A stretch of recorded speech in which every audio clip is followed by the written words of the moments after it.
Halo teman-teman, Assalamualaikum warahmatullahi wabarakatuh. Ketemu lagi di channel ini bersama saya Radian. Dan Alhamdulillah saya bisa bikin video lagi hari ini. Kita akan membahas sesuatu yang beda dikit gitu lah. Jadi yang dari kemarin-kemarin kita sekedar ngasih sharing-sharing aja, kita lebih detail lagi kali ini ya. Kita akan bahas gimana cara membuat aset digital, terutama produk digital. Mungkin buat teman-teman yang bingung di sini apa sih produk digital itu?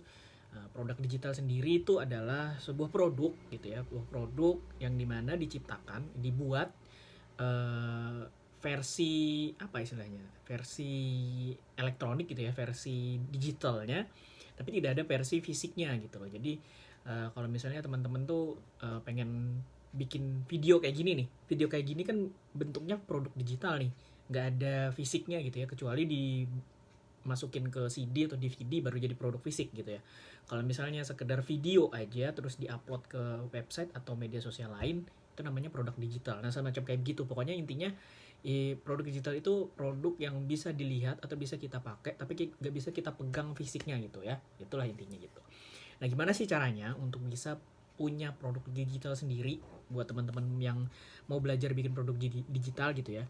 Nah, di sini saya akan bahas step by stepnya, tapi ini bukan berarti semua stepnya saya sharingkan di sini, enggak, karena ada banyak lagi step yang lain gitu ya. Tapi sederhananya seperti ini gitu loh. Jadi teman-teman bisa ngebayangin gitu, oh ternyata produk digital tuh bikinnya kayak gini. Nah gitu.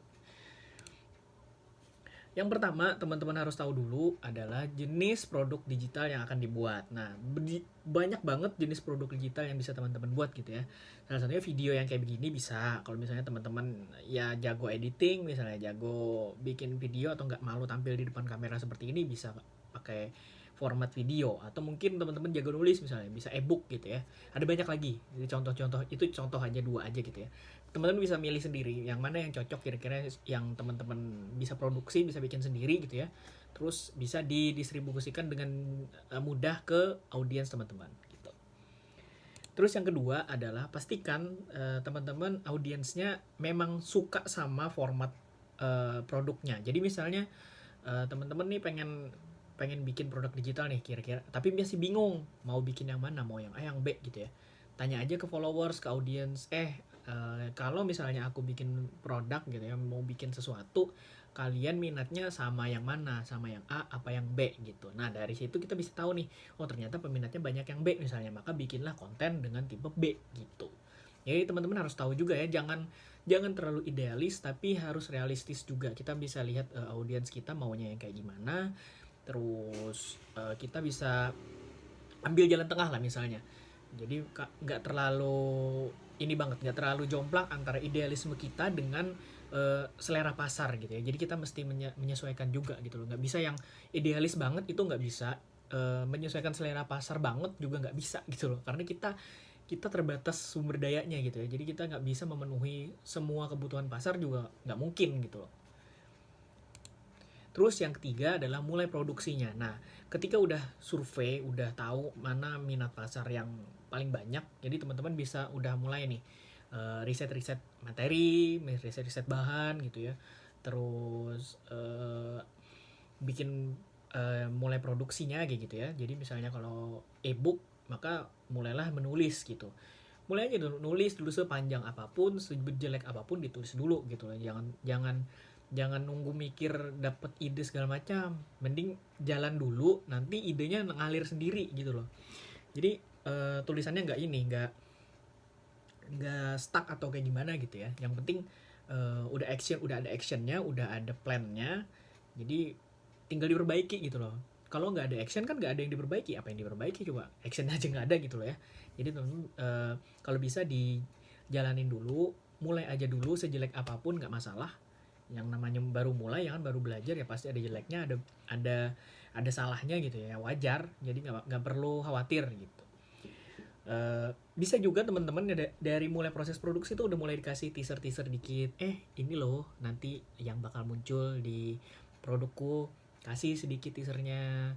Nanti 2 hari 3 hari kasih lagi gitu ya. Biar si market tuh panas gitu, dan kutip panas gitu. Jadi mereka tuh tetap excited, tetap penasaran sama produk yang akan kita keluarkan nantinya gitu loh. Ya anggaplah kayak ini apa, kayak mau launching film misalnya, contohlah Marvel kan kalau misalnya mau launching film tuh udah setahun lebih dulu daripada film, tanggal rilis filmnya udah ada itu info-info segala macamnya udah banyak kan.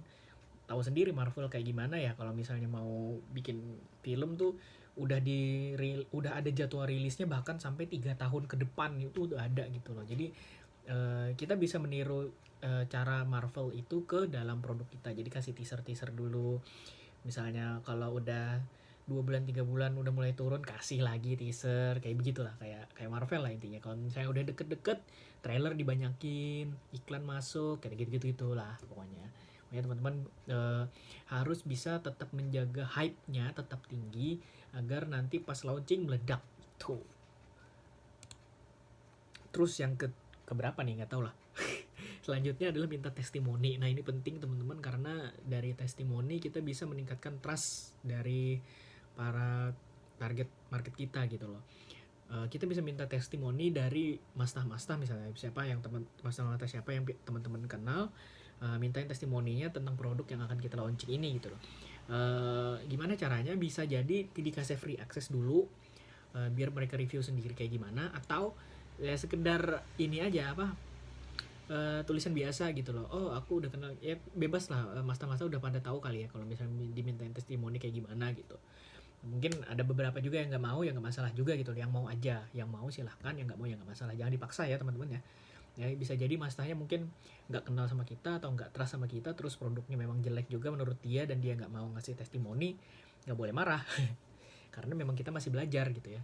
Jadi legowo aja dan cari mana yang memang benar-benar mastah yang open dengan newbie yang mau berkarya gitu ya, dan dimintain testimoninya ke dia aja gitu.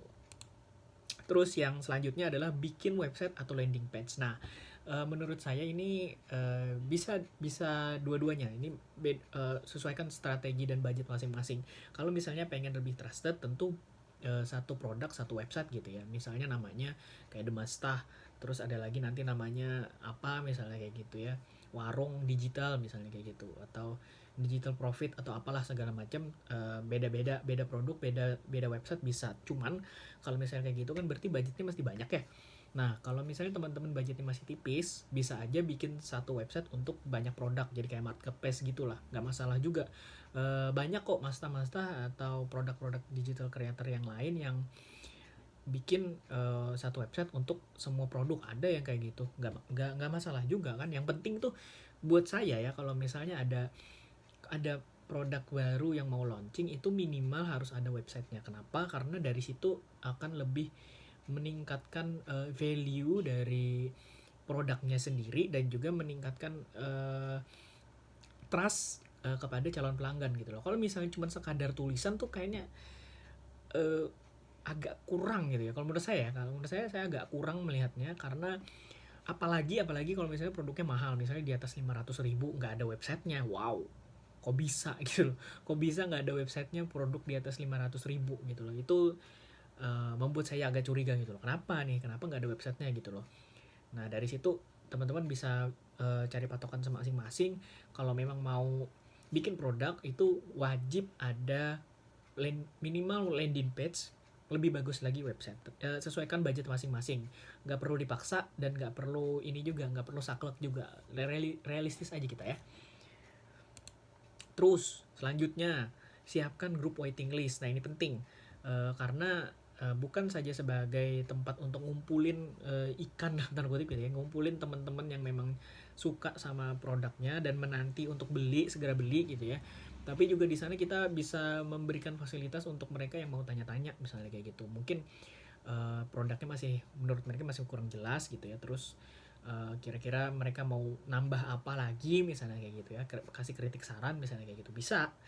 Dan juga yang paling penting nih, grup waiting list adalah gunanya untuk massive education. Nah ini penting karena dengan adanya massive education tuh market yang ada di sana tuh sudah mindsetnya udah beda gitu loh dengan market yang ada di luar yang belum tahu produk kita sama sekali. Dengan mereka tahu produk kita tuh kayak gimana, prosesnya kayak gimana, kita udah kasih lihat gitu loh.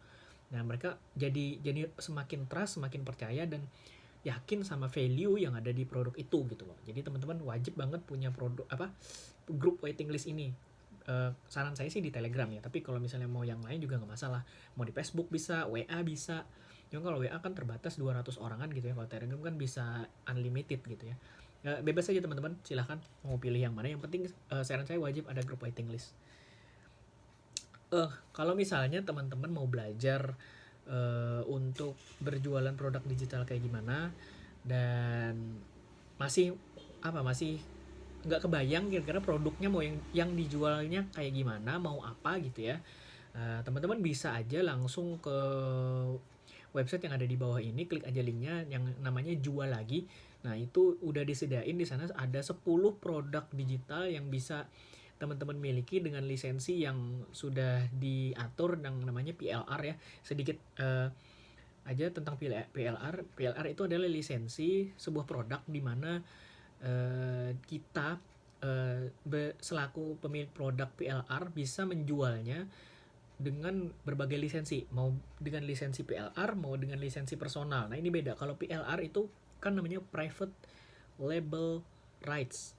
Private label rights artinya kita yang memiliki label itu, hak miliknya ada di kita gitu loh. Kalau misalnya kita jual PLR ke orang lain, maka harganya berbeda dengan lisensi personal. Karena kalau personal kan penggunaannya khusus untuk diri sendiri, nggak boleh dijual dan nggak boleh dijadikan bonus segala macam. Kalau PLR tuh kita bisa rebrand produknya, kita bisa jual lagi ke orang lain dan orang itu pun juga bisa jual PLR-nya sendiri gitu. Tergantung kesepakatan vendornya ya biasanya. Kalau misalnya yang saya tahu sih, kalau ada jual PLR yang nanti beli biasanya nggak PLR lagi, tapi nggak tahu. Itu masing-masing vendor biasanya kayak gitu ya. Itu biar nggak bikin marketnya jenuh biasanya.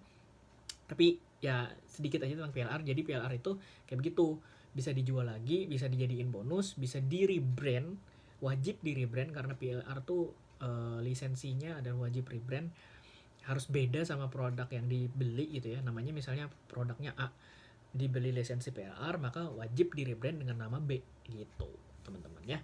Semoga teman-teman paham, dan kalau misalnya teman-teman mau ikut punya produk digital dan mau jualan produk digital bareng-bareng, yuk join di Jual Lagi. Linknya ada di deskripsi dan pinned comment, silahkan aja diklik. Dan kalau misalnya ada pertanyaan tentang produk digital, boleh tulis di kolom komentar, nanti kita akan diskusi sama-sama di sana. Kalau mau request materi apa lagi yang mau dibahas, silahkan tulis juga di kolom komentar ya. Terima kasih banyak sudah nonton dan sampai ketemu di video-video berikutnya. Assalamualaikum warahmatullahi wabarakatuh.